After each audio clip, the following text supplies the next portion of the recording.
alt det ansvar, vi har for at passe på hinanden inden for landet, der har vi også et ansvar for resten af verden.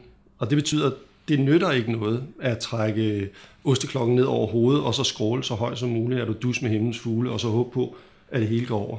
Vi bliver nødt til at omfavne verden. Vi bliver nødt til at kigge ud af.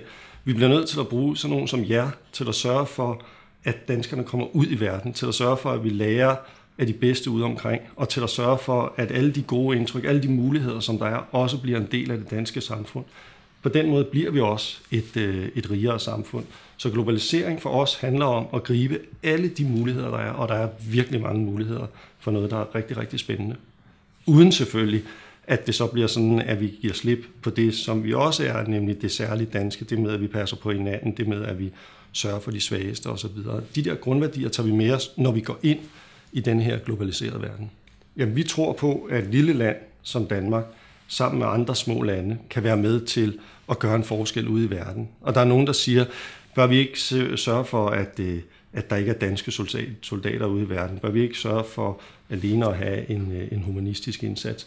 Men for Socialdemokratiet, der er det sådan, der vil blive ved med at være konflikter rundt omkring i verden.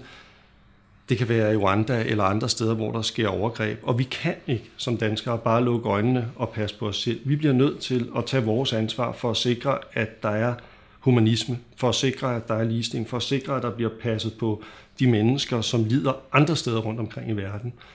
Kvinder, børn, mænd, der bliver udsat for overgreb osv. Det er også vores ansvar, ikke bare at kigge ind af, men også at kigge ud til dem og også række ud. Og det er ikke noget, vi kan løse alene, men det er noget, hvor vi kan være med, og det er noget, hvor vi sammen med andre lande kan gøre en afgørende forskel.